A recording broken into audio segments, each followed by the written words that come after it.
নমস্কার বন্ধুরা, আজকে আমরা কামারপুকুর থেকে লাইভ হয়েছি। ফুডোমিটারের পক্ষ থেকে সকলকে আপনাদেরকে স্বাগত, ধন্যবাদ। আমি সৌম্য, আমার সাথে আমার ভাই অরিন্দম। সারাদিন আমরা আজকে প্রচণ্ড ঘুরেছি। সকালে কামারপুকুর থেকে আমরা রওনা হয়েছিলাম। সেখান থেকে আমরা বিষ্ণুপুর গেলাম। প্রথমে বেশ অনেকটা জার্নি করে রাস্তায় কিছুটা ফটোশ্যুট হলো, কিছুটা আনন্দ হলো। তারপর আমরা আস্তে আস্তে সেখান থেকে গেলাম মদনমোহন মন্দিরে। সেখান থেকে মদনমোহন মন্দির থেকে আমরা গেলাম হচ্ছে ছিন্নমস্তা মায়ের মন্দিরে, এবং একটু বৃষ্টির জন্য আমাদেরকে আটকে থাকতে হয়েছিল বেশ কিছুক্ষণ। তারপর সেখান থেকে রাস্তায় দু চারবার দাঁড়িয়ে চা, এবং এদিককার যেটা খুব বিশেষ একটা খাবার সেটা হচ্ছে চপ এবং মুড়ি। সেটাকে আমরা বহুবার করে এনজয় করেছি সবাই, এবং আমি এবং অরিন্দম তো খুব তাড়িয়ে তাড়িয়ে এনজয় করেছি। করে আবার আমরা ফেরার পথে জয়রামবাটি, সেটা মা সারদা দেবীর জন্মভূমি, সেই মন্দিরে সন্ধ্যারতি দেখে, ঠাকুরের গান শুনে, কথামৃতর পাঠ শুনে আমরা আবার কামারপুকুরে এই যে গেস্ট হাউস দেখতে পাচ্ছেন, এই গেস্ট হাউসে আমরা ফিরে এসেছি, এবং রাত্রের প্রসাদ গ্রহণ করে আমরা কিন্তু এখন গেস্ট হাউসের সামনে একটু ঘুরছি। এখানে থাকার জন্য খুব সুন্দর ব্যবস্থা আছে। শুধু নিয়ম একটাই, যে 3 মাস আগে থেকে এই জয়রামবাটিতে আপনারা থাকতে চান কি কামারপুকুরে থাকতে চান, 3 মাস আগে থেকে মেল করে মহারাজদেরকে জানাতে হয় যে আমরা এরকম থাকতে ইচ্ছুক এবং ঠাকুরের প্রসাদ গ্রহণ করতে ইচ্ছুক। তো যে বন্ধুরা বা যে ভক্তরা আপনারা চাইছেন যে জয়রামবাটি বা কামারপুকুরে এসে 1-2 দিন থাকার এবং ঠাকুর এবং মাকে জানার, আমাদের জানান। সেই মেল আইডি আপনারা কারা কারা জানতে চান, আমাদের ডেসক্রিপশান, আমাদের কমেন্ট বক্সে আপনারা কমেন্ট করুন, আমরা মেল আইডি দিয়ে দেবো। আপনারা এসে এখানটার সুন্দর পরিবেশ, কোনো হিংসা নেই, কোনো মানুষের সঙ্গে মানুষের কোনো বিভেদ নেই। আমরা তো 2 দিন অনেক কিছু শিখলাম। কলকাতা শহরের বাইরে এসে অনেকটা কিছু শিখলাম, জানলাম যে কতটা সহজভাবে জীবনযাপন করা যায়, কতটা সহজ সরলভাবে ঠাকুর রামকৃষ্ণদেব, সারদা দেবী এবং আরও যারা এখানকার গ্রামের মানুষরা আছেন, তারা কি সুন্দর করে কিন্তু জীবনযাপন করেন। আজকে সকালের একটা ছোট্ট ইনসিডেন্ট, কালকে রাত্রে হঠাৎ করে অরিন্দম আবিষ্কার করলো যে আমাদের গাড়ির পেছনের চাকাটার লিক হয়ে গেছে, পাংচার হয়ে গেছে। তো আজকে সকালে ঘুম থেকে ওঠার পরে আমরা যখনই মন্দির চত্বরে গেলাম এবং গিয়ে সকলকে বললাম, যারা মন্দিরে দাদারা আছেন, সেবক, প্রত্যেকে আমাদেরকে কি সুন্দর সাহায্য করতে শুরু করে দিলেন। যে প্রথমে আপনারা এখানে যেতে পারেন, এই ফোন নাম্বার, এর সঙ্গে যোগাযোগ করতে পারেন। আমাদের আশ্রমের যিনি মহারাজের গাড়িটা চালান, সেই দাদা একদম রীতিমতো একজন মেকানিকের নাম্বার দিয়ে দিলেন।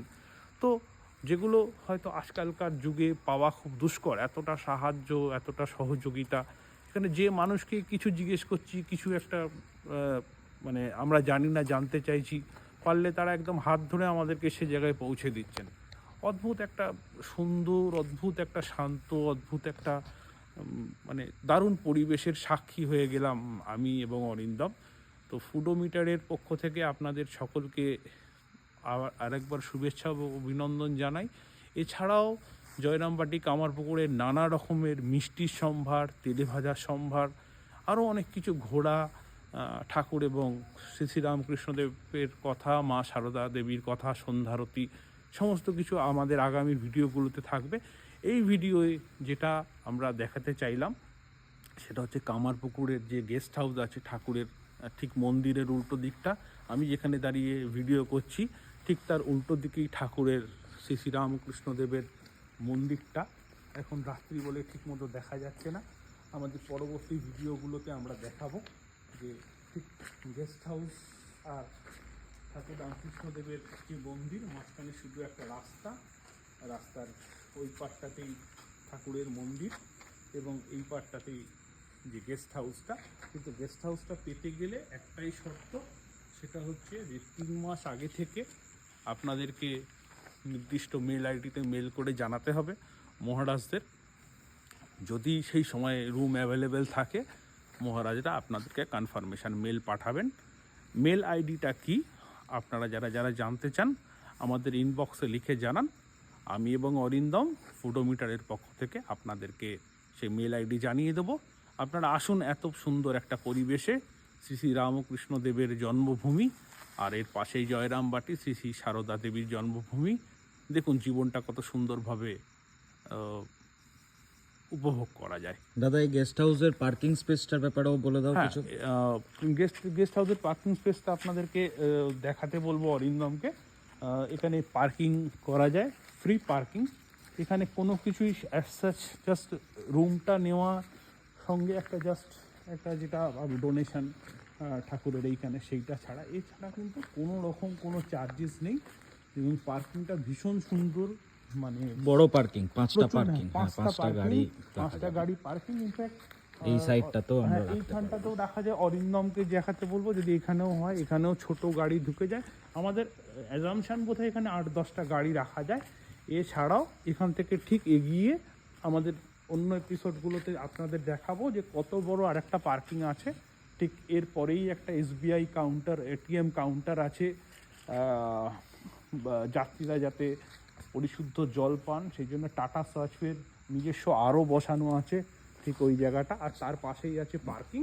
সেই পার্কিংয়ে সমস্ত কিছু মিলে অন্তত গোটা 40 থেকে 50টা গাড়ি অ্যাকোমোডেট করা যায়। সুতরাং এখানে এসে যাত্রী যারা আসবেন, ঠাকুরের ভক্ত যারা আসবেন, কিংবা একদিনের জন্য ঠাকুরের দর্শন এবং সমস্ত এই প্রাকৃতিক শোভাটাকে উপভোগ করতে পারবেন। সারাটা দিন খুব ভালো কাটবে এবং দিনের শেষে খুব সুন্দর একটা অনুভূতি নিয়ে আপনারা বাড়ি ফিরতে পারবেন। তাই ফুডোমিটারের পক্ষ থেকে দুটোই জিনিস আপনারা এখানে পাবেন। একটা হচ্ছে দারুণ দারুণ সব আমাদের ট্রিপিক্যাল হুগলি জেলার যে খাবার, হুগলি জেলা, আর এখান থেকে ঠিক 3 থেকে 4 কিলোমিটারের দূরেই বাঁকুড়া জেলা, ঠিক আছে। তো হুগলি এবং বাঁকুড়ার যে মিক্সড একটা সুন্দর গ্রাম্য খাওয়া দাওয়া, সেই খাওয়া দাওয়ার একটা সুন্দর অনুভূতি পাবেন, মানে পেটের শান্তির জন্য আর মনের শান্তির জন্য। ঠাকুর রামকৃষ্ণদেব, সারদা মায়ের সমস্ত কথা, প্রচণ্ড শিক্ষিত সব সন্ন্যাসী মহারাজ, তাদের অমায়িক প্রচণ্ড সুন্দর ব্যবহার, আর সবচেয়ে বড় কথা প্রকৃতির যে সবুজ রূপ, সেটা আপনারা সবাই উপভোগ করতে পারবেন। যারা থেকে দেখতে চান এই গেস্ট হাউসে জয়রামবাটি কিংবা কামারপুকুরে, আমাদের আমাদের কমেন্ট করে জানান। আমাদের লিঙ্কে আমি আর অরিন্দম সেই মেল আইডিগুলো দিয়ে দেবো, যোগাযোগ করে চলে আসবেন। সবার ভালো লাগবে। ফুডোমিটারের পক্ষ থেকে সবাইকে শুভরাত্রি। সবাই ভালো থাকুন, সবাই ঠাকুর মায়ের ইচ্ছায় সুস্থ থাকুন এবং ভালোভাবে সময় কাটান।